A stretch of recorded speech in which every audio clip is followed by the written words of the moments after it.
खऱ्या अर्थानं मारहाणीचं समर्थन आम्ही करत नाही, करणारही नाही। पोलीस प्रशासन आपली कारवाई त्या ठिकाणी योग्य पद्धतीने करतंय असा त्या ठिकाणी आम्ही माहिती घेतलेली आहे। या सगळ्या प्रकारानंतर या लाल पिवळ्या बेरोजगार संघटना परत एकदा रस्त्यावर उतरल्या।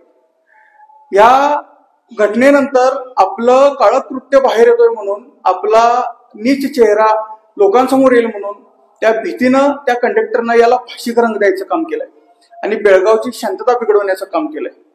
त्यानं मला मराठी येते का नाही विचारले आणि मला मराठी येत नाही म्हटल्यानंतर त्यांनी मारहाण केली अशा पद्धतीचं विधान करून आपण केलेल्या नीच कृत्यापासून पळ काढण्याचा एक सोपा मार्ग त्याने शोधला आणि या गोष्टीची शहानिशा न करता फक्त तिथं मराठी भाषिकांचा विषय किंवा उल्लेख आल्यामुळं ती गोष्ट खरी आहे की कुठे आहे हे न तपासता त्या लाल पिवळ्या संघटना कालपासून त्या ठिकाणी त्यांनी थैमान घातलेला आहे। एक तर पोलीस प्रशासनाला सुद्धा ते वाटेल ते परळत आहेत। पोलीस प्रशासन एकतर्फी त्यांच्या बाजून असते तरी सुद्धा ह्या गोष्टीचं समर्थन करता येत नाही, त्यामुळे पोलिसांनी पोक्सो अंतर्गत त्या कंडक्टरवर गुन्हा घातलेला आहे।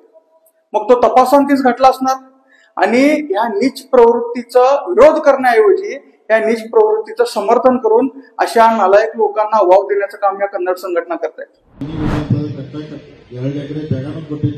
तहसीलदार कचेरी कಡೆ 2 ಎಕರೆ ಜಾಗ ಕೊಟ್ಟಾಗ ನಾವು 23 ಕೋಟಿ ರೂಪಾಯಿ ನಮಗೆ ಕೊಡಬೇಕು, 4 ಫ್ಲೋರ್ ಬಿಲ್ಡಿಂಗ್ ಕಟ್ಟೋದಿದ್ದು। ಆದರೆ ಈಗಿನ ಸರ್ಕಾರ ಕೊಡಕ್ಕಾಗಲಿಲ್ಲ, ಬರೀ ನಮಗೆ 8 ಕೋಟಿ 60 ಲಕ್ಷ ರೂಪಾಯಿ ಅನುದಾನ ಕೊಟ್ಟು ಅಂತ ಹೇಳಿದ್ದಾರೆ। ಅದಕ್ಕೆ ನಮ್ಮ ಪ್ಲಾನ್ ಚೇಂಜ್ ಮಾಡಬೇಕು ಅಂದ್ರೆ ತಹಸೀಲ್ದಾರ್ ಕಚೇರಿಯಲ್ಲಿ ಒಂದು ಅದ್ರ ಕೆಳಗಿನ ಫ್ಲೋರು ಫಸ್ಟ್ ಫ್ಲೋರು ಎಷ್ಟು 3-4 ಆಫೀಸ್ ದೊಡ್ಡ ಕೊಡ್ಬೇಕಂತೆ। ಅದು ಏಪ್ರಿಲ್ದಾಗ ಸುಮಾರು 8 ಕೋಟಿ 60 ಲಕ್ಷ ಅನುದಾನ ಬಂದು ಏಪ್ರಿಲ್ದಲ್ಲಿ ಮಿನಿ ವಿಧಾನಸೌಧ ಕೆಲಸನೂ ಪ್ರಾರಂಭ ಮಾಡ್ತೀವಿ ಅಂತ ಹೇಳುತ್ತಾ ಇದರ ಜೊತೆಗೆ